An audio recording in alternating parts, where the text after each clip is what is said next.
সহিহুল বুখারী সহিহ মুসলিমের মধ্যে সেভাবে মিশকাতের মধ্যে নম্বর হাদিস আবু হুরায়রা রাদিয়াল্লাহু তাআলা আন নবী সাল্লাল্লাহু আলাইহি ওয়াসাল্লাম আবু রাদিয়াল্লাহু তাআলা বলেন রাসূলুল্লাহ সাল্লাল্লাহু আলাইহি ওয়াসাল্লাম থেকে আমি শুনেছি ক্বালা নবী বলেন ইসতানিবুস সাবআ মুবিকাত তোমরা ওই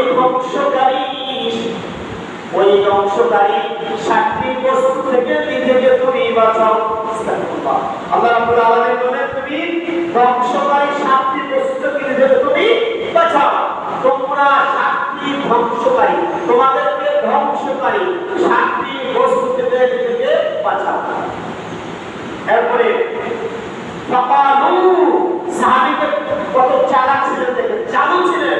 ফাকালু যখন বস্ত্র কালের সাহাবীরা ফাকালু ইয়া রাসূলুল্লাহ হে আল্লাহর রাসূল ওয়া মা হুন্না সেই সাতটা বস্তু কি আমাদেরকে বলুন। সুবহানাল্লাহ দেখেন না সাহাবীরা কেমন জ্ঞানী ছিলেন। নবীজি বললেন যে সাতটা জিনিস তোমাদেরকে ধ্বংস করছে, এই সাতটা জিনিস থেকে বাঁচাও। ফাকালু ইয়া রাসূলুল্লাহ মা হুন্না সাহাবীরা বললেন যে ইয়া রাসূলুল্লাহ সাতটা বস্তু কি আমাদেরকে জানা, সেগুলো কি আমাদেরকে বলুন।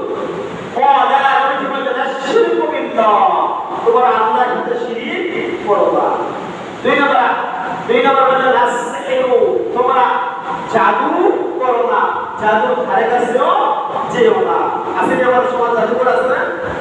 তিন নম্বর নবী বললেন রাব্বুন নাফসিল্লাতী হারামা ইল্লা বিল হক কোন নিরপরাধ মানুষকে তুমি হত্যা করো না।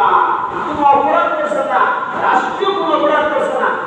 অপরাধ করলে রাষ্ট্র অপরাধ করলে রাষ্ট্র তাকে ফাঁসি দিবে, তুমি কাউকে হত্যা করো না।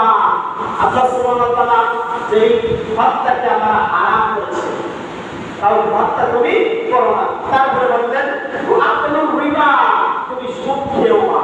কি করো না? সুদ খাবে না, সুদের ধারে কাছেও যাবে না।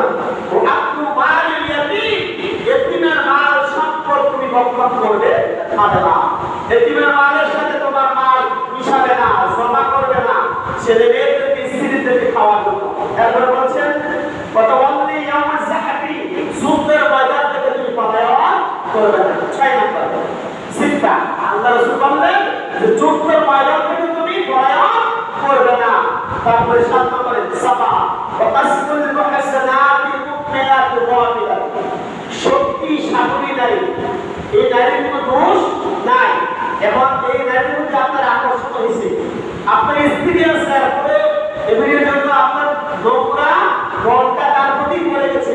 শক্তিশালীকে আপনি পছন্দ করতে পারলেন না, বিবাহ করতে পারলেন না, দর্শন করতে পারলেন না, ইত্যাদি করতে পারলেন না, এখন তার বিরুদ্ধে মিথ্যা অপবাদ দিয়ে দিয়েছে। আচ্ছা না আমার সত্য আমার আছে, আমার বাংলাদেশে আল্লাহ নবী বললেন যে সাতটা বস্তু তোমাদেরকে ধ্বংস করবে। তোমার প্রয়োজন হয়েছে নারীকে বিবাহ করো, তার বিরুদ্ধে মিথ্যা অপবাদ দেওয়া যাবে না, আমরা হারাম করে দিয়েছি। বর্তমান আল্লাহ রাসূল সাল্লাল্লাহু